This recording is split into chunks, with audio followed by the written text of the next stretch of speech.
नमस्कार, कैसे हैं? उम्मीद है अच्छे होंगे, मस्त होंगे, दोस्त होंगे। एक अनदर वीडियो में आपका स्वागत है। हिस्ट्री की क्लास होने वाली है तो पूरा वीडियो जरूर देखें। आपका ये कक्षा 12 के विद्यार्थियों के लिए और ये चौथा पार्ट होने वाला, यानी जो विचारक विश्वास और इमारतें, जो चौथा पार्ट है हिस्ट्री का, वो फर्स्ट बुक्स का वो होने वाला है और इसका भाग होने वाला है आपके नेक्स्ट। ठीक है, जो नेक्स्ट भाग होगा, इससे पहले मैं क्लास 1 से 2 अपलोड कर चुका हूँ इस चैप्टर की, और ये बुक्स आपके कंप्लीट होने वाली है। तो इसकी तो आपको पूरा क्लास वॉच करनी है पहले, और नए आ रहे हैं तो प्लीज चैनल को सब्सक्राइब करें और बेल आइकन का घंटा दबाना ना भूलें, जिससे कि आने वाले वीडियो का नोटिफिकेशन मिलेगा आपको।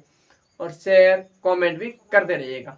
आज का वीडियो शुरू करेंगे। आज है आपके स्तूपों की संरचना, यानी स्तूप कैसे बनाए जाते थे, स्तूपों की क्या संरचना है, उसके विषय में देखें तो आपको मिलेगा स्तूपों की संरचना कैसी है। टीले नुमा है। कैसी है? टीले नुमा संरचना है, या फिर इसे कि ये अंडाकार या फिर ये गोलाकार भी कह सकते हैं। यानी या तो ये टीले नुमा संरचना है। टीले नुमा कैसी? या तो इस प्रकार से, जो टीले नुमा है इस प्रकार से संरचना है इसकी स्तूप की, या फिर इसे अंडाकार भी या फिर इसे गोलाकार भी कह सकते हैं। इसके बाद में जो स्तूपों की संरचना को चौका, इसके बाद की जो संरचना थी, इसके बाद की जो संरचना थी उसे कहा गया चौकोर कहा जाने लगा। और आगे देखेंगे जो टीले के चारों ओर, यानी जो स्तूप थे वो टीले के चारों ओर, जो स्तूप थे उसके जो टीले बने हुए थे उसके चारों ओर क्या थी? एक वेदिकाएं होती थी जो देवताओं की एक प्रतीक मानी जाती थी। तो ये आप लिख लेना यहाँ तक। और आगे देखेंगे सांची का जो स्तूप है उसके विषय में देखें तो आपको मिलेगा कि इसका निर्माण अशोक के द्वारा करवाया गया। और जो ये स्तूप है क्या किसी भी प्रकार का कोई अलंकरण नहीं है, यानी इस प्रकार कोई किसी प्रकार का नमूनीकरण या फिर इस पर किसी भी प्रकार की कोई कलाकारी या फिर इस पर डिजाइन नहीं की गई है।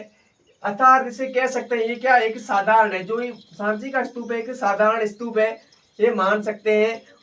और आगे देखें तो स्तूपों की खोज किसके द्वारा की? तो यानी इसकी विस्तृत जो सर्वेक्षण हो किया गया अलेक्जेंडर कनिंघम के द्वारा, यानी स्तूपों की खोज का जो विस्तृत सर्वेक्षण किया गया वो किया गया अलेक्जेंडर कनिंघम के द्वारा।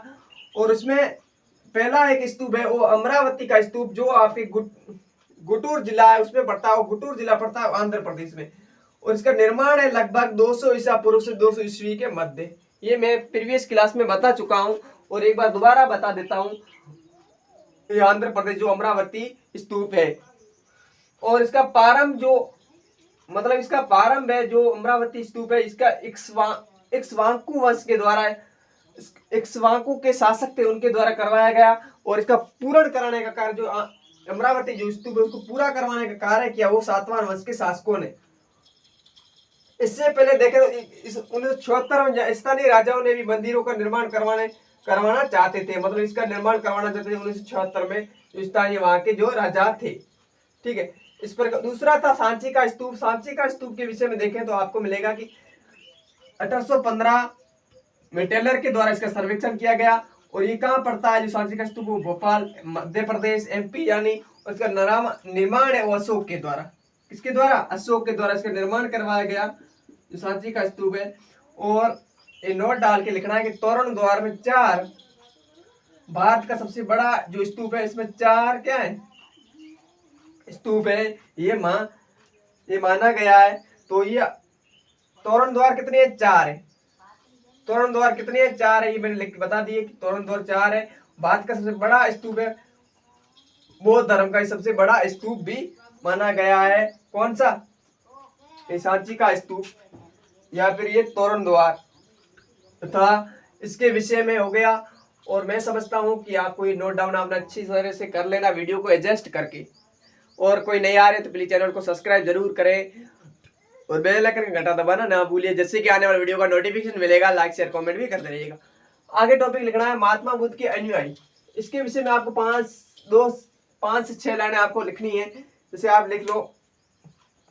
इसके विषय में आप लिखना है कि जो महात्मा बुद्ध के अनुयायी है उसके विषय में लिखना है कि यहां से टॉपिक डालना है, इस टॉपिक के नीचे लिखना है कि महात्मा बुद्ध 30 वर्ष की आयु में ज्ञान की प्राप्ति के लिए घर से निकले और 35 वर्ष की आयु में इन्हें ज्ञान की प्राप्ति हुई।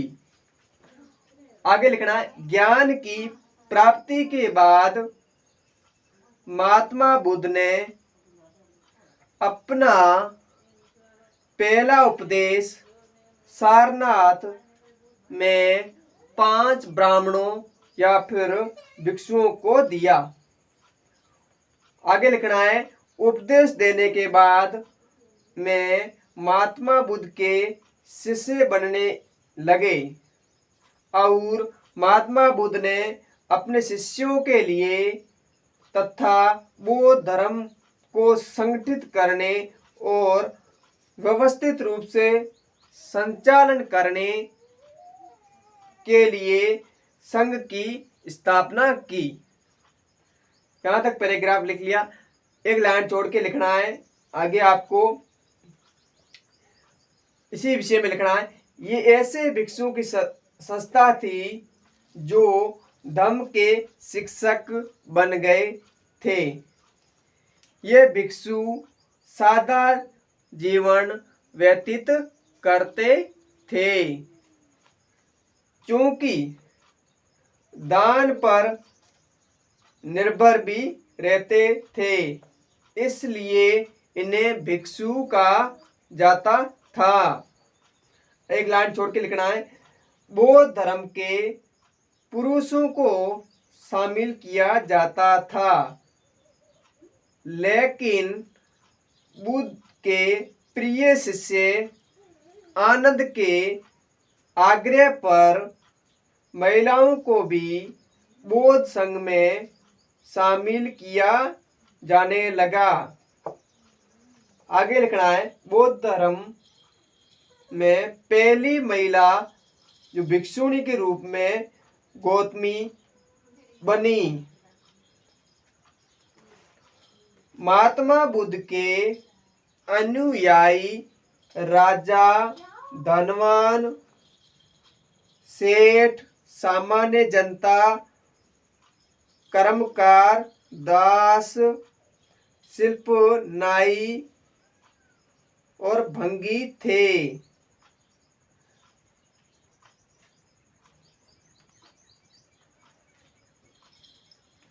ये मैं समझता हूं यहां तक हो गया। आपको आगे लिखना है कि ये तो हो गया इसके विषय में। आपको वीडियो एडजस्ट करके ये लिख लेना। मैंने जितना पैराग्राफ बोला है वो आपको नोट डाउन कर लेना चाहिए। आगे दिखेगा स्तूप या चैत्य। इसका स्तूप का शाब्दिक अर्थ है ढेर या थुआ, और ये संस्कृत स्तूप है, संस्कृत का शब्द है टीला कहा जाता था। संस्कृत में जो स्तूप था उस टीला कहा जाता था। क्या कहा जाता था? टीला कहा जाता था। ठीक है। और आगे लिखना है, स्तूपों का निर्माण है महात्मा बुद्ध के अवशेषों पर करवाया गया। ये आपको लिखना है। और आगे टॉपिक डालना चैत्य। चैत्य क्या थे? चैत्य के विषय में देखें तो बौद्ध धर्म के पूजा स्थल होते थे। जो चैत्य होते थे क्या? तो बौद्ध धर्म के पूजा के स्थल होते थे।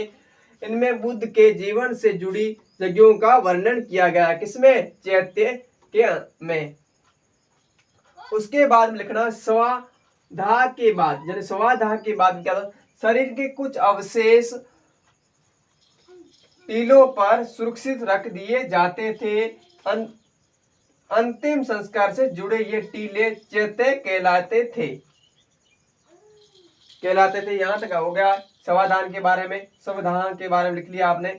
उसके बाद में स्तूप क्यों बनाए जाते थे, इसके विषय में देखें तो स्तूपों का निर्माण अस्थियां, अवशेष या उनके द्वारा जो सामग्री काम में ली जाती थी, आगे लिखना है, उनको सुरक्षित व संग्रहित करने के लिए स्तूप बनाए जाते थे।